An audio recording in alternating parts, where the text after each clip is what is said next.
Assalamualaikum warahmatullahi wabarakatuh. Malam telah datang, dan bersama gelapnya, cerita-cerita yang tak berani diceritakan di siang hari mulai muncul.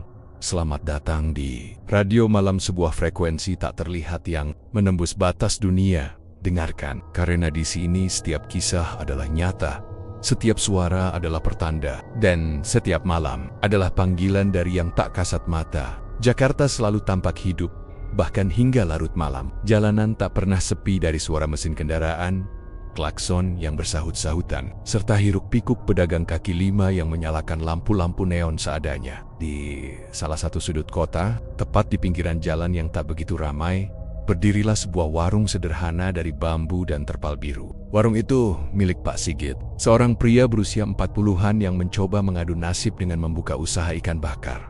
Warung itu tidak besar, hanya ada 4 meja kayu panjang dengan beberapa kursi plastik yang sudah mulai pudar warnanya. Dindingnya berupa anyaman bambu, sementara bagian dapur hanya dipisahkan kain lusuh yang sudah menghitam oleh asap. Di depannya, arang yang membara hampir setiap malam menjadi sumber kehidupan. Dari sana aroma ikan bakar berusaha memikat siapa saja yang lewat. Namun, meski aroma itu menguar ke udara, pembeli yang datang bisa dihitung dengan jari. Kadang sehari hanya ada 2 atau 3 orang. Sering pula warung itu dibiarkan kosong tanpa seorang pelanggan pun hingga malam habis. Pak Sigit tetap mencoba tersenyum, menyambut siapa saja yang mampir. Tapi hatinya sering dilanda kecewa. "Bu, hari ini cuma laku 2 ekor ikan," ucapnya lirih suatu malam ketika ia menghitung uang hasil jualan. Di sampingnya, istrinya, Bu Rina, sedang membereskan piring kotor dengan wajah letih. Perempuan itu sebenarnya sudah sering mengingatkan agar suaminya jangan memaksakan diri. Modal mereka semakin menipis, sementara hasil yang didapat tak pernah sebanding. "Kita sudah coba bertahan berbulan-bulan, Git. Mungkin memang bukan rezekinya di sini. Besok-besok kamu coba cari kerja lain saja. Aku bisa bantu masak, buat orang, atau bersih-bersih rumah tetangga. Yang penting ada pemasukan tetap," kata Bu Rina pelan. Pak Sigit menghela napas panjang. Ia menunduk menatap bara arang yang tinggal abu. Pandangannya kosong, seakan sedang berperang dengan dirinya sendiri. Bukan sekali 2 kali ia mendengar saran istrinya itu, tapi hatinya berat meninggalkan warung ini. Baginya, usaha ini adalah wujud harga dirinya sebagai kepala keluarga. Ia tak ingin selamanya hanya jadi buruh kasar seperti dulu. Ia ingin punya nama, ingin punya warung yang ramai, yang membuat orang-orang menyebut namanya dengan hormat. "Aku nggak mau nyerah, Bu. Kalau aku tutup sekarang, semua kerja keras ini sia-sia. Aku yakin, kalau kita bertahan sedikit lebih lama, warung ini pasti bisa ramai," katanya mantap. Meski suara itu terdengar lebih seperti menghibur dirinya sendiri, Bu Rina hanya diam. Ia tahu keras kepala suaminya, sekalipun keuangan makin menipis. Pak Sigit selalu mencari cara untuk tetap membeli ikan segar dari pasar subuh. Bahkan kadang ia harus berhutang pada pengepul hanya demi memastikan warung tetap buka. Hidup mereka tidak mudah. Anak sematawayang mereka, Raka, yang masih duduk di bangku SMP, seringkali menahan diri untuk tidak meminta jajan. Bocah itu mengerti keadaan orang tuanya, meski kadang matanya tampak berbinar iri melihat teman-temannya bisa membeli apa saja.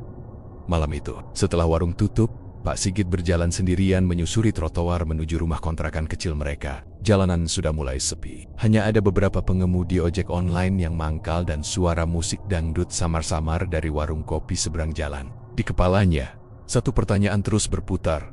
Sampai kapan ia sanggup bertahan dengan kondisi ini? Ia merasa dipermainkan nasib. Bukankah ia sudah berusaha keras? Bangun dini hari untuk belanja ikan, menyiapkan bumbu, menyalakan bara arang hingga tangannya hitam legam, lalu melayani pembeli dengan ramah. Semua itu ia lakukan, namun hasilnya tak pernah sepadan.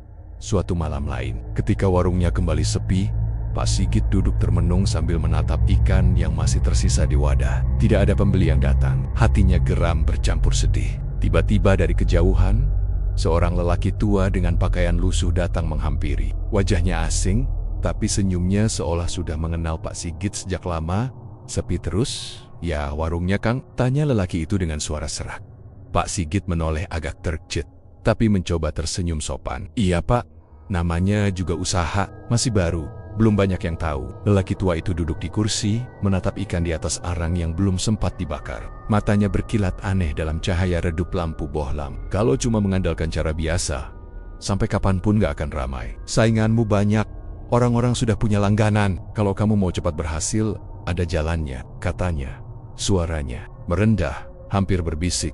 Pak Sigit terdiam. Ada sesuatu dalam nada suara orang itu yang membuat bulu kuduknya meremang. Ia ingin bertanya lebih lanjut, tapi Bu Rina tiba-tiba keluar dari dapur membawa segelas teh. Lelaki itu segera berdiri, melirik sebentar ke arah istrinya, lalu pamit dengan langkah pelan.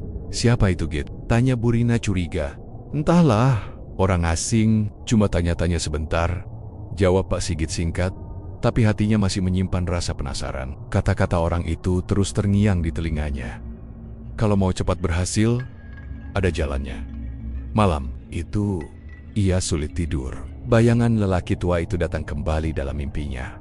Ia bermimpi warungnya penuh sesak oleh pembeli. Bau ikan bakar harum semerbak. Orang-orang tertawa, memuji masakannya, dan ia dihormati sebagai pemilik warung paling terkenal di Jakarta. Namun di ujung mimpinya, ia melihat wajah Raka menatapnya dengan mata kosong, seolah memohon sesuatu. Pak Sigit terbangun dengan tubuh berkeringat, dadanya berdebar keras. Pagi harinya ia tidak bercerita pada istrinya soal mimpi itu. Ia hanya berkata akan pergi belanja lebih awal. Namun langkahnya bukannya menuju pasar, melainkan ke arah pelabuhan tua di tepi kota. Hatinya seperti dituntun untuk pergi ke sana. Di sudut pelabuhan yang sunyi, ia kembali bertemu dengan lelaki tua itu. Duduk sambil merokok dengan tatapan dalam ke arah laut. Lelaki itu tersenyum samar, seakan sudah menunggu. "Aku tahu kamu datang.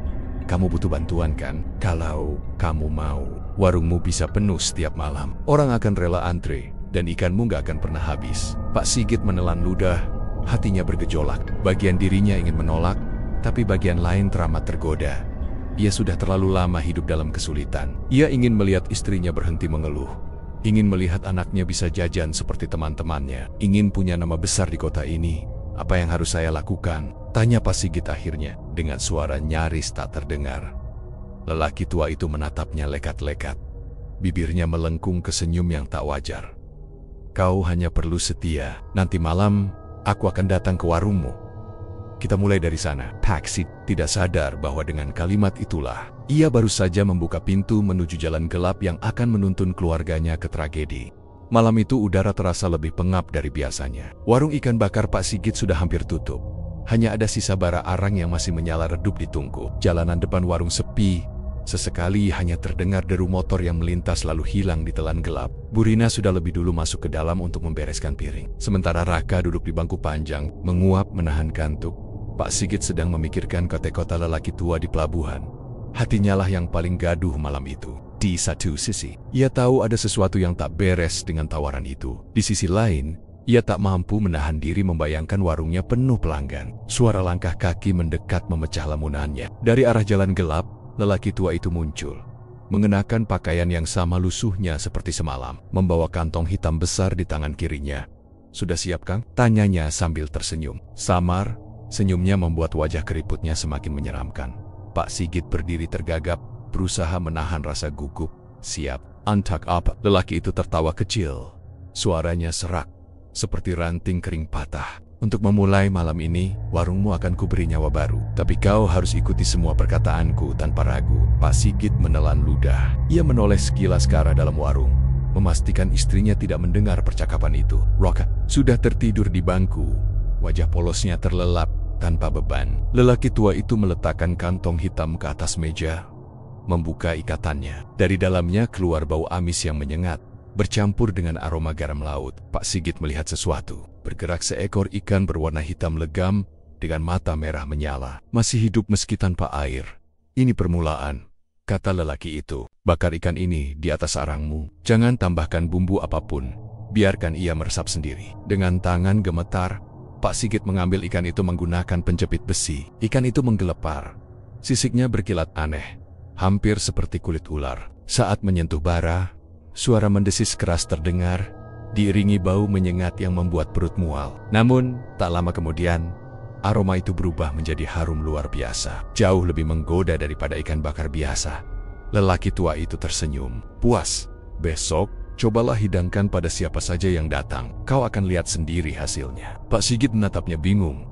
Namun dalam hati ia merasa tertarik. Aroma ikan itu begitu kuat hingga ia sendiri menelan ludah. Lelaki tua itu kemudian menunduk, mendekat ke telinganya, berbisik, "Tapi ingat, Kang, Setiap yang manis ada bayarnya. Jangan pernah lari saat waktunya ditagih. Setelah itu, lelaki itu mengambil kantong hitamnya yang sudah kosong lalu berjalan menjauh, meninggalkan Pak Sigit yang masih mematung di samping tungku. Malam itu ia tidak menceritakan apapun pada Bu Rina. Ia hanya berkata bahwa ada pembeli aneh yang mampir lalu pergi keesokan harinya. Sesuatu yang tidak pernah terjadi sebelumnya berlangsung di warung itu. Sejak sore, orang-orang mulai berdatangan. Awalnya hanya 2 atau 3 orang, lalu semakin banyak. Mereka seakan tertarik begitu saja, tanpa tahu alasan pasti. Pak Sigit mencoba memanggang ikan seperti biasanya. Namun ketika ia meletakkan ikan yang diberikan lelaki tua itu malam tadi ke atas bara, aroma wangi yang sama kembali menyebar, membuat orang-orang menoleh penasaran. "Wah, baunya enak banget bang, saya pesan 1!" seru seorang pengendara motor yang tadinya hanya lewat. Kini berhenti dan duduk di kursi plastik. Tak butuh waktu lama, kursi-kursi warung yang biasanya kosong kini terisi penuh. Orang-orang berebut memesan, bahkan rela menunggu lama. Bu Rina, yang awalnya terheran-heran, akhirnya ikut sibuk membantu, melayani pelanggan tanpa sempat bertanya macam-macam. Malam itu, warung ikan bakar Pak Sigit ludes habis. Semua terjual. Uang yang terkumpul di kota kecil mereka lebih banyak daripada hasil jualan seminggu sebelumnya. Pak Sigit pulang dengan senyum lebar. Bu Rina hanya bisa mengucap syukur, meski hatinya diliputi tanda tanya. Dari mana datangnya pelanggan sebanyak itu? Apa yang membuat orang-orang begitu ketagihan dengan ikan bakar mereka? Ia sempat melirik wajah suaminya, yang tampak bahagia sekaligus menyimpan sesuatu di balik matanya. Hari-hari berikutnya, kejadian itu berulang. Setiap kali Pak Sigit memanggang ikan, warungnya selalu penuh sesak. Pelanggan datang dari berbagai penjuru, bahkan ada yang rela menempuh jarak jauh hanya untuk makan di sana. Nama warung ikan bakar Pak Sigit mulai terdengar dan perlahan viral di kalangan masyarakat sekitar. Namun, di balik kegembiraan itu, tanda-tanda ganjil mulai muncul. Beberapa pelanggan mengaku merasa aneh setelah makan. Mereka berkata rasanya seperti ada suara bisikan di telinga saat menggigit daging ikan. Ada pula yang bermimpi aneh di malam hari, melihat lautan gelap penuh ikan dengan mata merah. Beberapa bahkan kembali lagi dan lagi, seolah tidak bisa lepas dari rasa ikan bakar itu. Bu Rina juga mulai curiga. Ia melihat suaminya sering keluar malam sendirian, pergi entah kemana dengan alasan belanja ikan, padahal stok ikan di warung tak pernah habis. Anehnya, meski mereka tidak pernah lagi berbelanja banyak, wadah ikan selalu penuh setiap pagi, seolah ada tangan gaib yang mengisinya suatu malam. Ketika warung sudah sepi, Pak Sigit kembali didatangi lelaki tua misterius itu. Kali ini, ia tidak membawa kantong hitam, melainkan sebuah botol kecil berisi cairan kental berwarna hitam pekat. Oleskan ini pada ikan sebelum kau bakar. Rasanya akan semakin membuat mereka ketagihan. Tapi ingat, semakin dalam kau masuk, semakin sulit untuk keluar, katanya dingin. Pak Sigit menerima botol itu dengan tangan bergetar. Ia tahu dirinya sudah terlalu jauh untuk mundur. Orangnya kini dikenal, uang mengalir, dan keluarganya hidup lebih layak. Ia tidak mau kehilangan semua itu. Ia tidak tahu, dengan menerima cairan hitam itu, ia baru saja memperkuat ikatan dengan sesuatu yang jauh lebih kelam. Malam kian larut, dan di langit Jakarta, bulan tampak pucat, seolah ikut menyaksikan langkah seorang manusia yang mulai menapaki jalan gelap demi sebuah warung ikan bakar. Warung ikan bakar Pak Sigit kini sudah jauh berbeda dari sebelumnya. Tiap malam, lampu-lampu neon sederhana yang menggantung di depan warung itu seakan menjadi magnet. Puluhan orang datang, antre, bahkan rela berdiri lama demi bisa mencicipi seporsi ikan bakar. Meja-meja yang dulu kosong kini selalu terisi, dan aroma ikan yang dipanggang seakan tak pernah pudar, meski angin malam berhembus kencang. Sigit tersenyum puas setiap kali menghitung hasil penjualan. Uang yang masuk semakin banyak. Bahkan ia bisa membayar hutang-hutangnya yang menumpuk. Ia membeli pakaian baru untuk Raka, membelikan istrinya perhiasan sederhana, dan mulai dikenal sebagai pemilik warung yang sukses. Namun di balik semua kegembiraan itu, ada sesuatu yang ganjil, sesuatu yang membuat suasana warung itu perlahan berubah. Para pelanggan mulai merasakan hal-hal aneh yang tak bisa dijelaskan. Seorang sopir truk yang singgah untuk makan, pulang dengan wajah pucat. Keesokan harinya, ia kembali ke warung sambil bercerita bahwa malam sebelumnya ia bermimpi dikejar seekor ikan raksasa dengan mata merah yang menyala di kegelapan laut.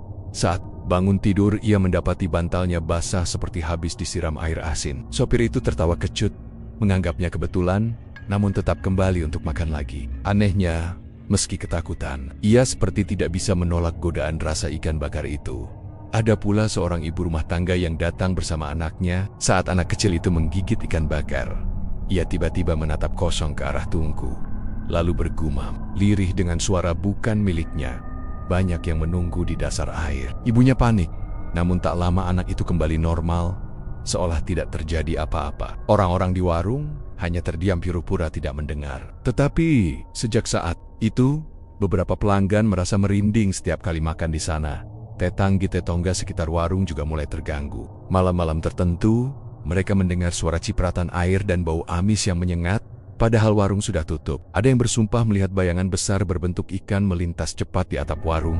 Sisiknya berkilat dalam gelap. Bawkins, pedagang nasi uduk yang berjualan tak jauh dari sana, mengaku melihat Pak Sigit duduk sendirian di depan tungku sambil berbicara dengan sosok tak kasat mata. Meski warung sudah sepi, Bu Rina mulai resah. Ia tak pernah benar-benar tahu dari mana ikan yang dimasak suaminya berasal. Setiap pagi, wadah ikan di dapur selalu penuh, meski ia tak pernah melihat Pak Sigit pergi ke pasar sebesar dulu. Pernah ia coba menanyakan, tapi Pak Sigit hanya menjawab singkat, "Ada langganan yang kirim." Jawaban itu jelas tak masuk akal, sebab Bu Rina tak pernah melihat ada orang yang benar-benar datang mengantar. Yang paling mengganggu, Raka sering terbangun tengah malam dengan tubuh basah kuyup. Bocah itu bercerita bahwa ia selalu bermimpi berada di tengah laut yang gelap, dikelilingi ikan dengan mata merah. Mereka memanggil namanya, menyuruhnya turun ke dasar air. Kadang ia terbangun sambil menangis, ketakutan, lalu minta tidur di samping ibunya. Bu Rina memeluknya erat, meski hatinya penuh tanda tanya. "Pak, aku takut. Raka tiap malam mimpi buruk. Ini semua gara-gara warung. Ada yang gak beres," ucap Bu Rina suatu malam, ketika mereka berdua sudah di kamar. Pak Sigit terdiam. Wahanya, terlihat ia ingin menenangkan istrinya. Tapi di lubuk hatinya sendiri, ia tahu ada kebenaran dalam ucapan itu. Namun ia juga tahu bahwa ia sudah terlalu dalam terikat pada perjanjian yang tak bisa ia ceritakan. "Tenanglah Bu, itu cuma mimpi anak kecil. Jangan terlalu dipikirin, yang penting sekarang kita sudah bisa hidup lebih baik," jawabnya datar. Sambil memalingkan wajah, Bu Rina menatap suaminya penuh curiga. Ia merasakan ada rahasia besar yang disembunyikan. Tapi ia memilih diam, karena setiap kali menyinggung soal itu, Pak Sigit selalu menutup pembicaraan. Lama-kelamaan, aura warung itu terasa semakin berbeda. Lampu neon yang menggantung sering berkelip, padahal baru diganti. Api arang kadang menyala terlalu tinggi, seperti ditiup angin dari bawah. Dan ikan-ikan yang dipanggang seringkali mengeluarkan suara mendesis aneh, seolah sedang menjerit kesakitan. Pelanggan hanya tertawa, menganggapnya bagian dari keunikan warung. Namun bagi Bu Rina, semua itu menambah beban di hatinya.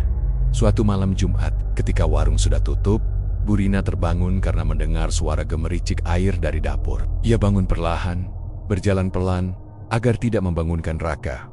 Saat membuka tirai bambu yang memisahkan dapur dengan ruang depan, ia terkejut melihat lantai dapur basah, dipenuhi air asin. Wadah ikan yang biasanya kosong kini penuh lagi, padahal baru saja digunakan untuk masak sore tadi. Ikan-ikan itu masih hidup, menggelepar, dan matanya merah menyala dalam kegelapan. Bu Rina menahan jerit, lalu mundur dengan tubuh gemetar. Saat itu pula ia mendengar suara berbisik, lirih namun jelas, berasal dari arah tungku arang yang sudah padam. "Satu jiwa lagi, satu jiwa lagi." Ia segera menutup mulutnya, berlari ke kamar, dan memeluk Raka yang masih terlelap. Malam itu ia tidak bisa tidur, tubuhnya menggigil. Ia sadar ada sesuatu yang sangat kelam menyelimuti warung mereka.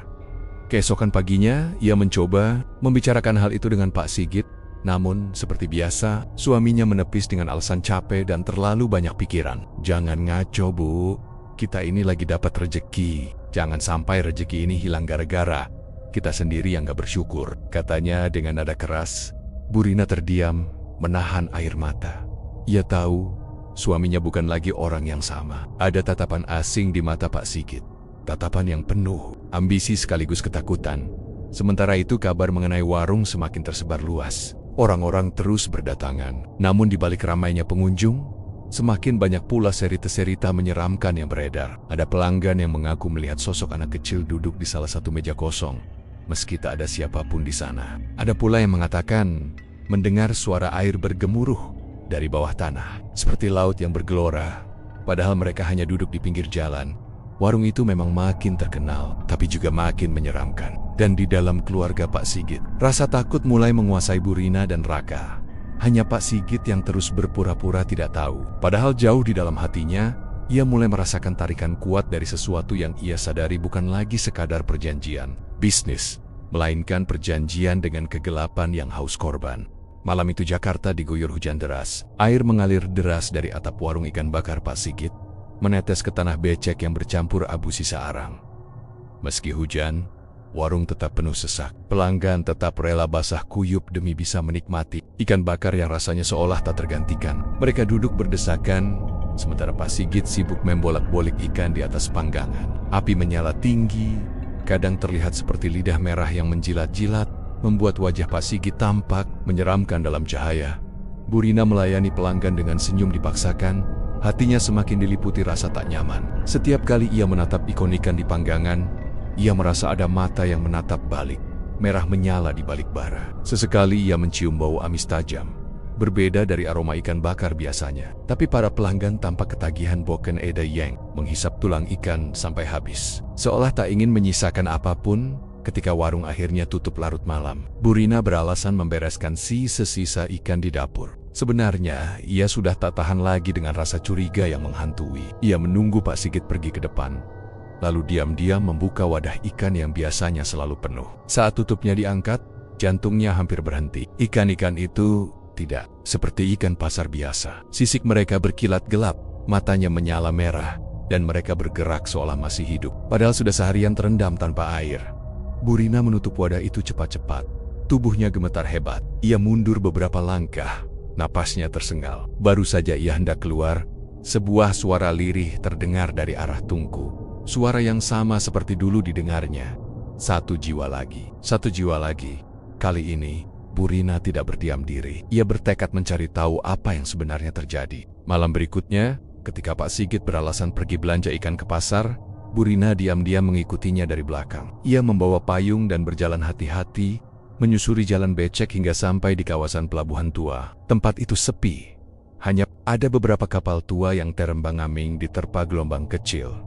Di sanalah ia melihat sesuatu yang membuat darahnya berdesir dingin. Suaminya berdiri di tepi dermaga bersama lelaki tua misterius yang pernah sekali ia lihat sekilas di warung. Mereka membawa wadah besar lalu menenggelamkannya ke dalam laut. Saat ditarik kembali, wadah itu sudah penuh dengan ikon ikan aneh yang sama seperti yang ada di warung. Lelaki tua itu lalu menyerahkan botol kecil berisi cairan hitam pekat, dan Pak Sigit menerimanya dengan wajah patuh. Burina menutup mulutnya agar tidak berteriak. Air matanya jatuh bercampur dengan hujan. Ia baru sadar, semua keanehan di warung mereka berasal dari sini. Ikan-ikan itu bukan ikan biasa, melainkan hasil dari perjanjian gelap yang dilakukan suaminya. Lelaki tua itu bukan sekadar pedagang misterius, tapi jelas-jelas sosok yang membawa mereka masuk ke dalam jerat pesugihan. Tak kuat lagi melihatnya, Burina berlari pulang. Malam itu ia menunggu Pak Sigit pulang dengan hati campur aduk, antara marah, takut, dan putus asa. Ketika suaminya tiba, ia langsung menanyai dengan suara bergetar. "Git, apa yang kamu lakukan di pelabuhan? Ikan-ikan itu apa dan siapa sebenarnya?" Lelaki tua itu, Pak Sigit, terkejut, wajahnya pucat. Ia tidak menyangka istrinya mengikuti. Ia mencoba berbohong, tapi tatapan Burina penuh desakan. Akhirnya, ia menutup wajah dengan kedua tangan, lalu berkata lirih, "Aku nggak punya pilihan, Bu. Semua ini demi kita, demi warung ini bisa berhasil, demi kita bisa keluar dari kemiskinan. Tapi dengan cara begini, dengan ikan-ikan aneh, itu dengan perjanjian kotor, apa kamu sadar apa yang kamu seret ke dalam rumah ini?" Suara Burina meninggi, penuh ketakutan. Pak Sigit menunduk, suaranya parau. "Aku tahu, tapi aku sudah telanjur terikat." Lelaki itu, dia bilang kalau aku setia, warung kita nggak akan pernah sepi. Semua orang bakal terus datang. Dan buktinya, kan, kita sekarang nggak lagi kekurangan. Burina menangis, menatap suaminya dengan ngeri. "Kalau memang benar begitu, apa bayarannya, Git? Tidak mungkin ada rezeki sebesar ini tanpa harga. Pak, yang harus kamu berikan?" Pertanyaan itu membuat Pak Sigit terdiam. Matanya bergetar, tangannya terkepal. Ia tidak sanggup mengatakan kebenaran yang didengarnya dari lelaki tua itu, bahwa cepat atau lambat, ia harus memberikan tumbal. Dan tumbal itu berasal dari darah dagingnya sendiri. Sejak malam itu, hubungan mereka renggang. Burina semakin sering memeluk Raka dengan rasa cemas, seolah takut kehilangan. Raka sendiri semakin sering mengalami mimpi buruk. Ia mengaku dalam mimpinya, ada suara-suara dari laut yang memanggil namanya, menyuruhnya masuk ke dalam air. Kadang ia terbangun dengan tubuh basah kuyup, padahal kamar sama sekali tidak bocor. Burina tahu, inilah harga yang dimaksud. Ia berusaha membujuk suaminya agar menghentikan semua ini, menutup warung, kembali ke kehidupan lama meski sederhana. Tapi Pak Sigit menolak keras. "Aku sudah terlanjur, Bu. Kalau aku berhenti, kita bukan cuma kehilangan warung, kita bisa celaka. Mereka nggak akan diam begitu saja." Kalimat itu semakin menambah ketakutan. Burina merasa terjebak dalam lingkaran yang tak bisa ia lepaskan. Ia hanya bisa berdoa dalam hati, memohon agar anaknya tidak menjadi korban. Namun doa itu terasa hampa, sebab setiap malam bisikan gaib semakin keras terdengar di rumah mereka. Dan di suatu dini hari yang gelap, ketika Burina bangun untuk mengambil air, ia mendapati sesuatu yang membuat hatinya hampir berhenti. Di depan tungku yang padam, Raka berdiri dengan mata terpejam. Tubuhnya basah kuyup seperti baru keluar dari laut. Dari bibirnya keluar gumaman lirih, suara yang bukan miliknya sendiri.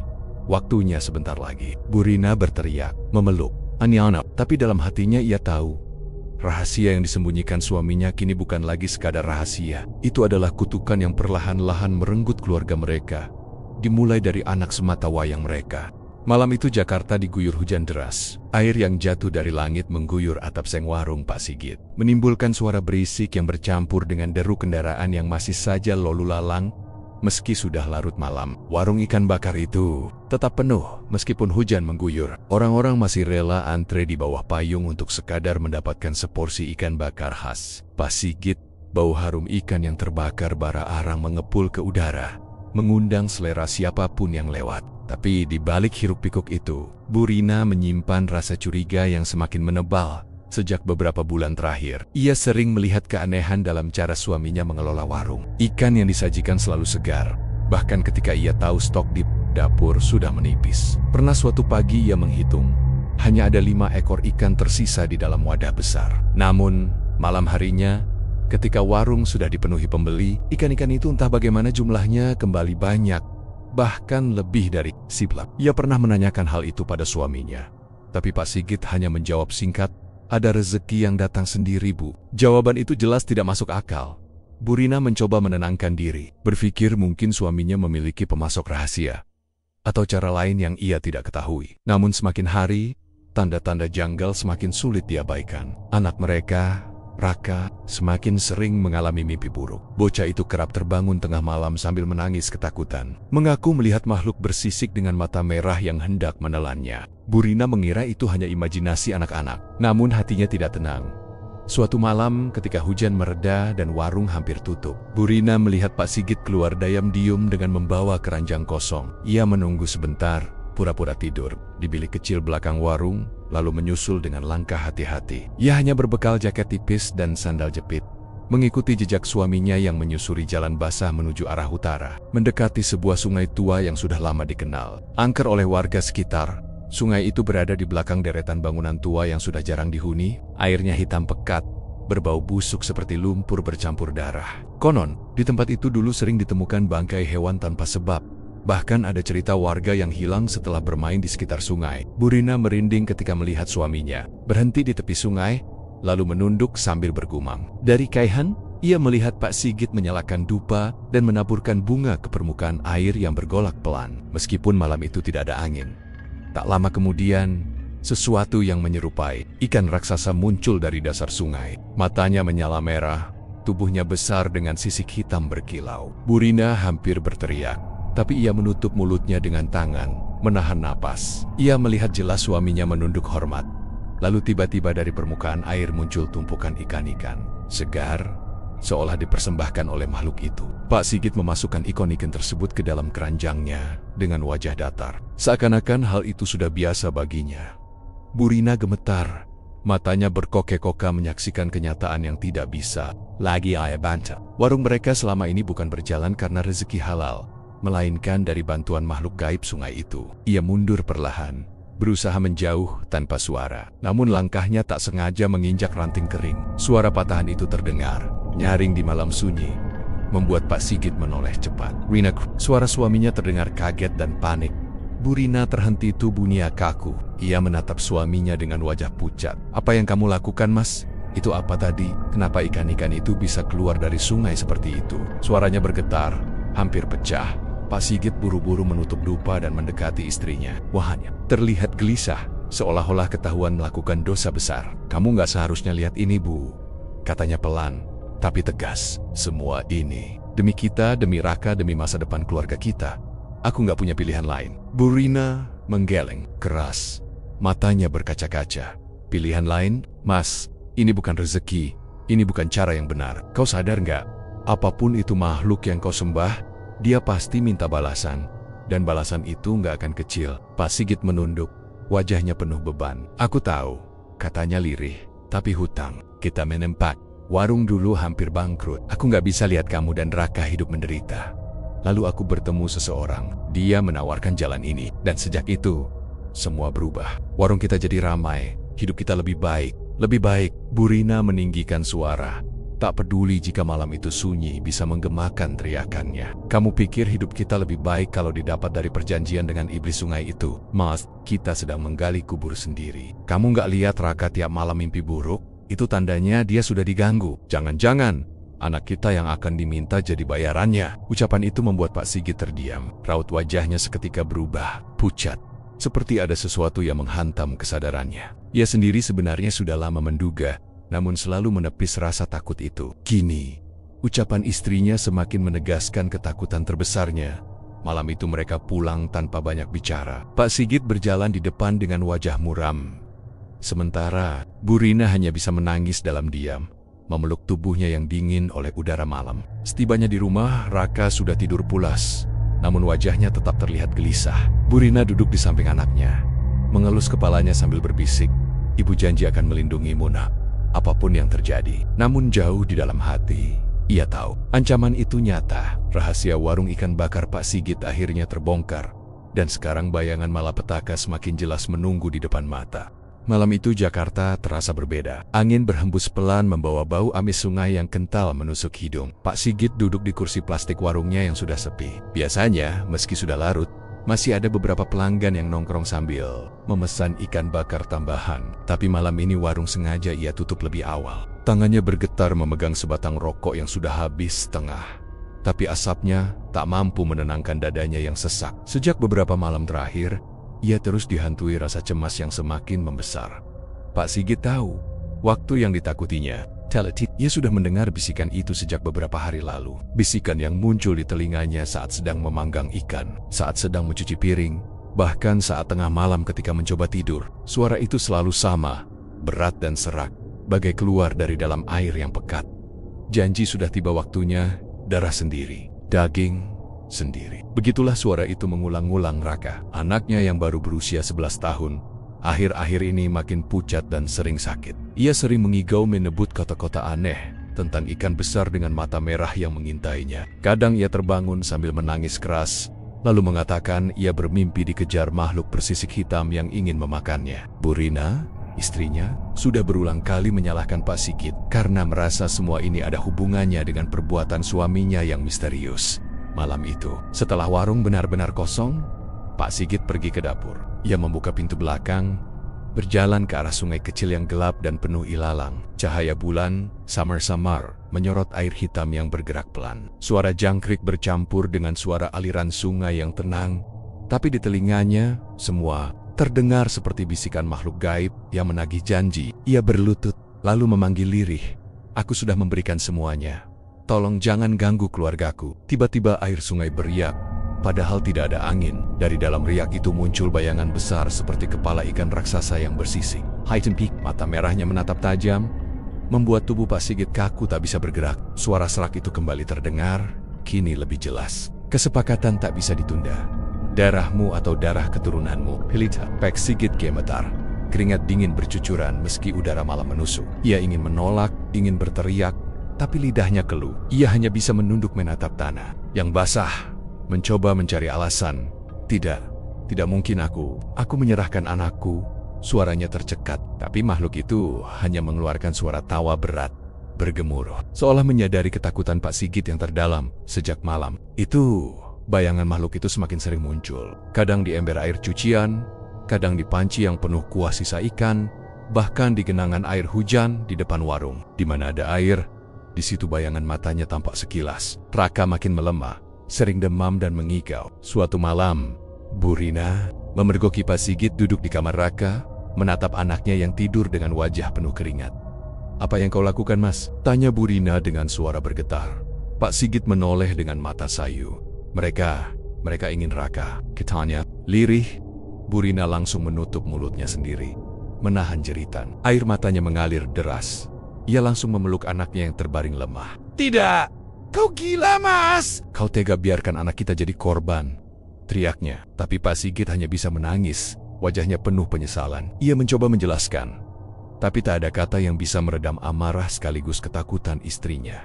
Hari-hari berikutnya, warung tetap ramai. Orang-orang tetap datang, tetap memuji rasa ikan bakarnya yang tidak ada duanya. Tapi di balik semua itu, rumah tangga mereka hancur pelan-pelan. Bu Rina sering mengunci pintu kamar Raka, takut suaminya berbuat nekat. Pak Sigit, di sisi lain, semakin tersudut. Ia tahu, kalau ia menolak, maka makhluk itu tidak hanya akan mengambil anaknya, tapi juga akan menyeret dirinya sekaligus seluruh keluarga ke dalam penderitaan yang lebih mengerikan.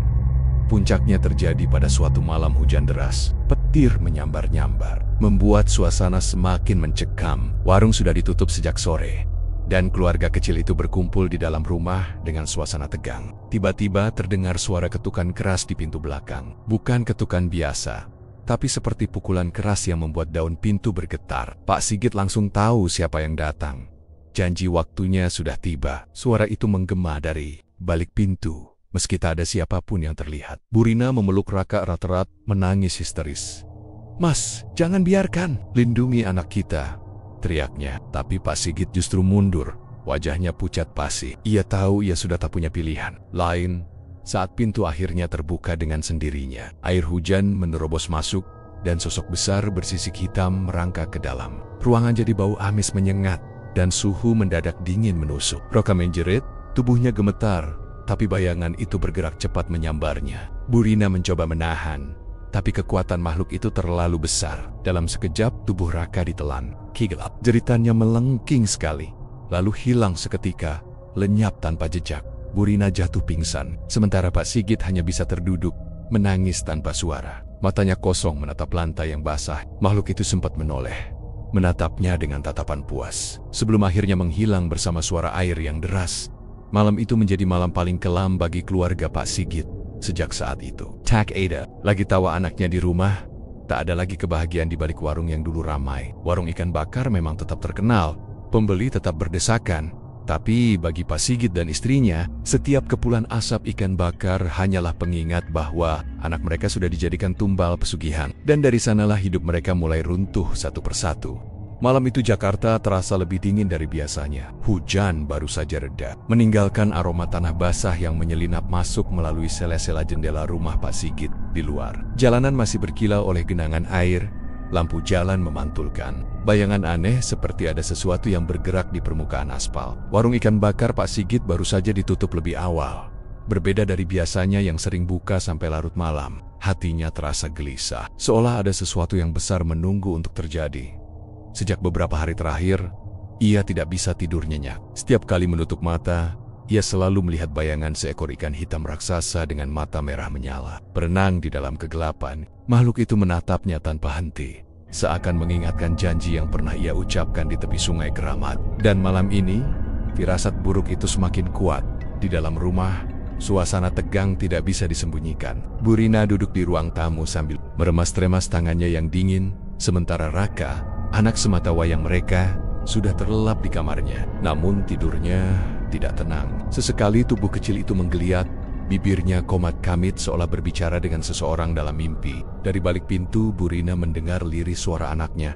"Jangan tarik aku, jangan bawa aku ke sana." Air mata Bu Rina menetes. Hatinya hancur karena ia sudah tahu apa arti semua mimpi buruk itu. Sejak beberapa minggu lalu, ia berhasil membongkar rahasia kelam suaminya. Ikan-ikan segar yang selalu tersedia, warung yang tidak pernah sepi, dan aroma bakarannya yang begitu menggoda ternyata bukan berasal dari usaha biasa. Semua itu adalah hasil dari perjanjian gelap yang dilakukan Pak Sigit. Dan malam ini, tepat ketika bulan tertutup mendung pekat, waktunya tiba tepat tengah malam. Angin kencang berhembus masuk melalui celah-celah rumah. Lampu di ruang tamu tiba-tiba berkedip-kedip sebelum akhirnya padam sama sekali, meninggalkan ruangan dalam kegelapan. Bu Rina menjerit kecil, memeluk dirinya sendiri. Dari kamar Raka terdengar suara berisik seperti benda jatuh. Pak Sigit yang sejak tadi mondar-mondir tak tentu arah langsung berlari menuju kamar anaknya. Begitu pintu kamar dibuka, ia terpaku. Di atas ranjang, Raka duduk dengan mata terbuka lebar, menatap kosong ke arah langit-langit. Dari mulutnya keluar suara yang bukan suara anak-anak, melainkan suara berat dan bergema, janji sudah jatuh. Tempo, tumbal harus dibayar.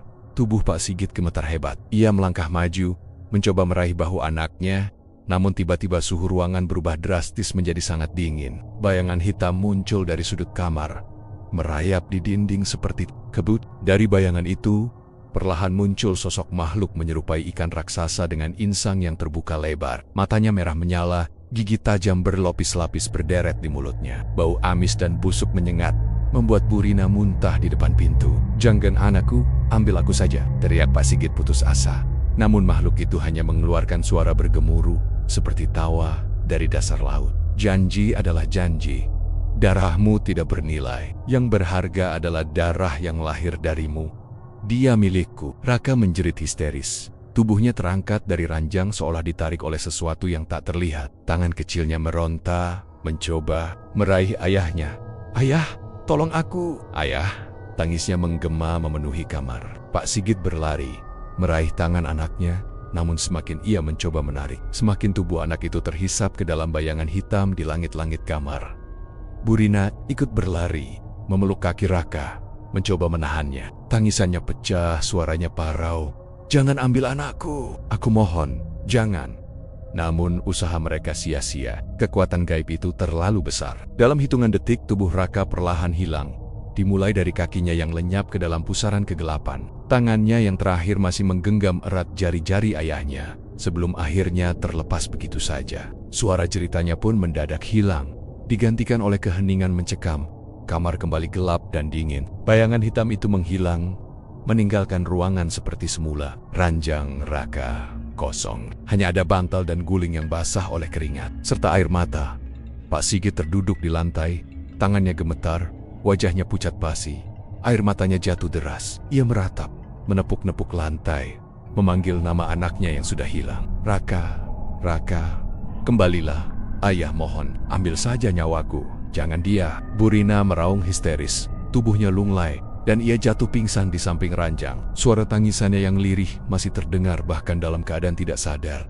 Malam itu, rumah kecil Pak Sigit yang biasanya penuh dengan aroma ikan bakar berubah menjadi tempat ratapan dan penyesalan. Tidak ada yang bisa mengembalikan Raka. Perjanjian itu sudah ditepati, dan tumbal sudah diambil. Di luar, hujan kembali turun deras, seakan langit ikut menangisi nasib keluarga itu. Genangan air di jalan depan rumah beriak. Dan entah hanya ilusi atau kenyataan, bayangan seekor ikan raksasa tampak berenang di dalamnya, menghilang bersama arus air hujan yang mengalir ke selokan. Malam tragis itu mengubah segalanya. Warung ikan bakar Pak Sigit yang dulu ramai kini tidak berarti lagi. Semua yang ia perjuangkan dengan jalan singkat justru berakhir dengan kehilangan terbesar dalam hidupnya. Dan sejak malam itu, di kamar Raka yang kini kosong, setiap tengah malam sering terdengar suara tangisan anak kecil, memanggil-manggil ayah dan ibunya dari balik kegelapan.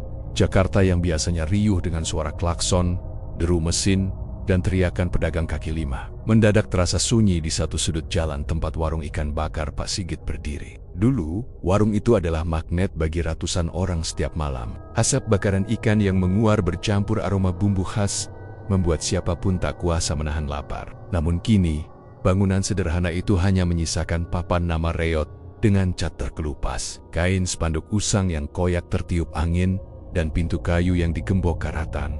Sejak malam ketika Raka, anak semata wayang Pak Sigit, menghilang tanpa jejak, kehidupan keluarga itu berubah drastis. Bu Rina menjadi sosok yang kehilangan cahaya dalam hidupnya. Tatapan matanya kosong, wajahnya pucat, dan mulutnya jarang sekali mengucapkan kata. Sehari-hari ia hanya duduk di kursi bambu di dalam rumah, menatap lantai, seakan berharap suara langkah kecil anaknya kembali terdengar. Sesekali ia menangis terseduh. Tubuhnya berguncang hebat, namun air mata itu tak pernah membawa kelegaan. Sementara itu, Pak Sigit sendiri tampak seperti orang tua renta. Padahal usianya belum terlalu senja. Rambutnya memutih lebih cepat, tubuhnya kurus, dan kulitnya kusam. Ia tidak lagi berani menginjakan kaki di warungnya. Baginya, Setiap kali menatap bangunan itu, ia seperti sedang menatap nisan yang menandai kematian anaknya. Penyesalan menjeratnya. Tanpa henti, ia tahu semua terjadi karena ulahnya sendiri. Ia yang memulai, ia pula yang harus menanggung akhir yang mengerikan ini. Masyarakat sekitar awalnya bertanya-tanya kemana Raka pergi. Ada kabar simpang siur yang menyebutkan anak itu diculik, ada pula yang percaya ia kabur. Namun semakin lama, cerita yang berkembang makin menyeramkan. Orang-orang mengatakan bahwa pada malam itu mereka mendengar jeritan seorang anak, diiringi bau amis menyengat dari arah warung. Ada pula yang bersaksi melihat bayangan makhluk besar bersisik muncul sekilas dari atap warung. Sebelum lenyap bersama suara jeritan, tidak ada seorang pun yang berani membuktikan lebih jauh. Waktu pun berjalan. Warung yang pernah berjaya itu berubah menjadi tempat angker yang dihindari. Para tukang ojek online yang biasa mangkal di ujung jalan mengaku mendengar suara anak kecil memanggil, "Ayah," saat melewati warung di tengah malam. Beberapa sopir taksi online juga mengeluh kaca spion mereka tiba-tiba berembun ketika melintas. Padahal udara Jakarta saat itu panas menyengat. Ada pula kisah dari seorang pedagang sate keliling yang tidak sengaja menaruh gerobaknya terlalu dekat. Katanya, ketika hendak menyalakan arang, ia melihat bayangan seorang anak kecil sedang duduk di bangku warung kosong itu, menatap lurus ke arahnya dengan wajah penuh luka. Pedagang sate itu kabur terbirit-birit, meninggalkan gerobaknya begitu saja. Pak Sigit mendengar semua rumor itu, dan hatinya semakin hancur. Setiap kabar tentang suara tangisan anak, setiap cerita tentang bayangan kecil yang berkeliaran di warung, membuatnya semakin yakin bahwa roh Raka terperangkap. Anak itu tidak tenang, tidak damai, hanya karena keserakahan ayahnya sendiri. Ia ingin sekali menebus semua dosa, tapi bagaimana caranya? Perjanjian pesugihan bukanlah ikatan yang bisa diputus. Begitu ia sadar, semenjak malam itu, makhluk gaib yang dulu memberinya kejayaan kini sudah mengambil apa yang mereka minta. Semua janji telah ditepati, namun dengan harga yang terlalu mahal. Burina, yang dulunya lembut, kini mulai menyalahkan suaminya. "Kau yang membawa kita ke neraka ini, Git," katanya suatu malam dengan suara parau. "Aku tahu dari awal ada yang tidak beres. Ikan-ikan itu tidak mungkin datang sendiri. Aku tahu semua ini salah, tapi kenapa harus Raka yang menanggungnya?" Kalimat itu menusuk Pak Sigit lebih dalam daripada pisau manapun. Ia tak sanggup membalas, hanya bisa menangis diam-diam di sudut rumah, menekap wajahnya dengan kedua tangan. Semakin hari, kondisi Burina makin memburuk. Ia kerap berbicara sendiri seolah sedang bercakap dengan Raka.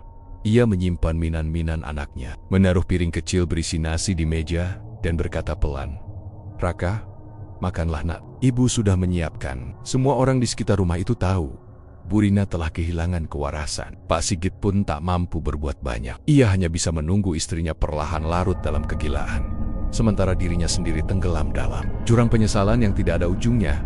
Hingga suatu malam Jumat Kliwon, angin kencang bertiup lebih dingin dari biasanya. Pak Sigit yang tidak bisa tidur, berjalan menuju depan rumah dan menatap warung kosongnya. Ia melihat gembok tua yang menahan pintu warung bergoyang sendiri. Dari celah papan yang sudah rapuh, terlihat samar cahaya merah menyala dari dalam, seperti api yang menyala redup. Tiba-tiba, telinganya menangkap suara lirih. Suara itu jelas sekali.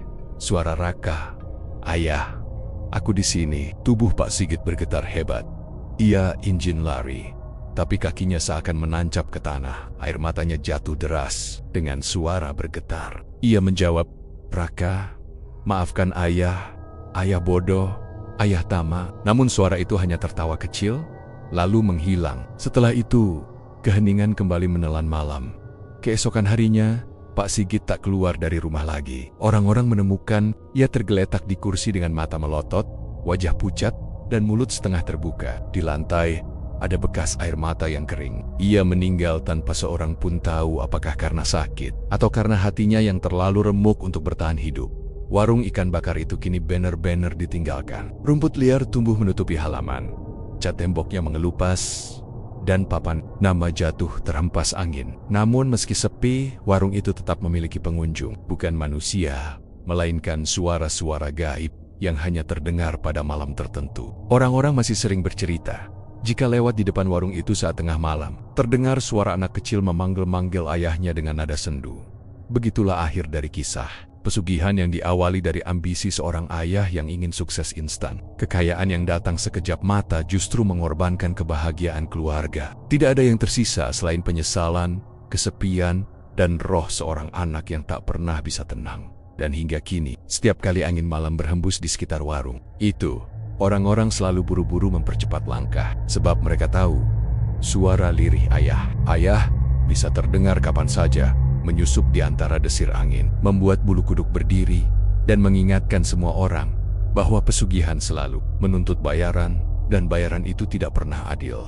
Warung ikan bakar Pak Sigit kini benar-benar berubah. Jika dulu aroma ikan segar yang terbakar arang menyambut siapapun yang melintas di depannya, sekarang ada hawa ganjil yang menyelubungi setiap sudut. Ramainya warung justru membuat keadaan semakin mencekam, seolah para pengunjung tidak benar-benar sadar apa yang sedang mereka lakukan. Mereka makan dengan lahap, bahkan terlalu lahap, seakan hidangan itu lebih dari sekadar makanan. Sesekali mata mereka terlihat kosong, muram, seperti sedang dikendalikan oleh sesuatu yang tak kasat mata. Dari luar, warung itu tampak megah. Pelang besar bertuliskan Warung Ikan Bakar Pak Sigit terpampang mencolok dengan lampu neon terang benderang. Parkiran selalu penuh, bahkan hingga larut malam. Namun bagi orang-orang tertentu, ada tanda-tanda yang membuat mereka enggan mendekat. Burung gagak sering bertengger di atap, padahal burung itu jarang sekali muncul di tengah hiruk-pikuk kota Jakarta. Bau anyir yang samar bercampur dengan asap ikan bakar juga kerap tercium. Meski entah kenapa pelanggan tampaknya tidak pernah terganggu.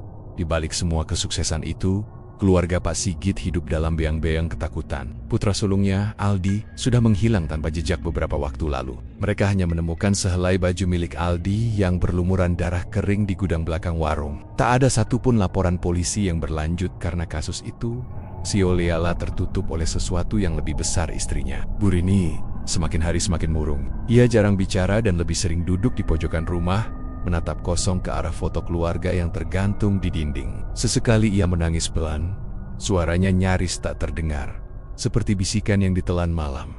Kenapa harus anak kita? Mas, kenapa Aldi yang harus hilang? Tanyanya dengan suara bergetar suatu malam. Pak Sigit tidak langsung menjawab. Matanya memerah, wajahnya penuh beban yang tak bisa ia ceritakan. Ia tahu, Aldi bukan hanya hilang. Aldi sudah menjadi bagian dari pesugihan itu, menjadi tumbal agar warungnya tetap ramai, agar uang terus mengalir. Kesepakatan yang dulu ia buat dengan makhluk gaib itu menuntut sesuatu yang lebih besar. Awalnya hanya darah ayam, kambing, lalu beralih ke orang asing yang tidak dikenal. Namun lama-kelamaan, tumbal itu harus berasal dari darah dagingnya sendiri.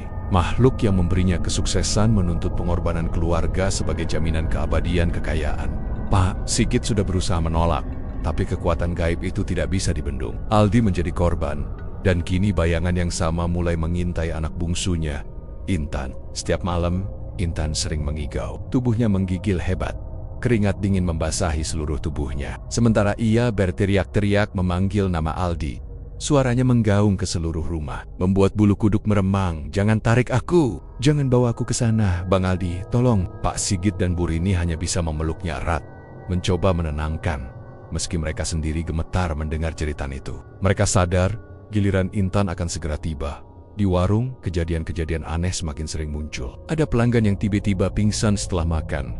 Namun saat sadar, ia malah memuji makanan itu dan kembali memesan lebih banyak. Ada juga yang terlihat makan dengan lahap, tapi piringnya tidak pernah kosong, seolah makanan itu terus terisi sendiri. Karyawan baru yang mencoba bertanya atau menyinggung hal aneh itu selalu berakhir dengan nasib tragis. Eida yang tiba-tiba menghilang. Ada pula yang ditemukan tewas mengenaskan di pinggir kali dekat warung. Namun, di balik semua itu, uang terus mengalir. Warung tak pernah sepi. Orang-orang datang dari berbagai penjuru kota. Bahkan ada yang rela menempuh perjalanan jauh hanya untuk mencicipi ikan bakar Pak Sigit. Suatu malam Pak Sigit bermimpi buruk. Ia melihat Aldi datang dengan tubuh penuh luka. Matanya kosong. Wajahnya pucat dengan darah menetes dari mulut. Aldi mendekot, suaranya serak seperti berasal dari dalam kubur ayah. Giliran Intan, dia akan jadi penerus. Kau tak bisa menolak. Kalau kau melawan, semua akan hancur. Warungmu, keluargamu, bahkan nyawamu. Pak Sigit terbangun dengan tubuh basah kuyup oleh keringat. Nafasnya tersengal, jantungnya berdebar kencang. Ia tahu mimpi itu bukan sekadar bunga tidur. Itu adalah peringatan. Sejak saat itu, Intan semakin sering mendapat gangguan. Ia sering melihat bayangan hitam berdiri di pojok kamarnya. Kedang beak itu menyerupai sosok laki-laki tinggi dengan wajah menyeramkan. Kadang berubah menjadi Aldi yang tersenyum getir. Intan merasa ketakutan luar biasa, namun setiap kali ia mencoba bercerita, Bu Rini hanya bisa menangis tanpa berani memberikan jawaban. Pak Sigit mulai berpikir keras. Ia tidak ingin kehilangan anaknya lagi. Namun ikatan perjanjian itu seperti rantai besi yang membelenggunya. Setiap kali ia mencoba menghentikan ritual pesugihan, warungnya langsung sepi. Ikan-ikan menjadi busuk, dan uang yang ia dapatkan menghilang secara misterius. Bahkan, tubuhnya sendiri mulai merasakan sakit yang tak bisa dijelaskan dokter. Seolah-olah hidupnya tergantung pada darah tumbal berikutnya. Malam itu, ketika hujan turun deras mengguyur Jakarta, Pak Sigit kembali ke tempat ia dulu melakukan perjanjian.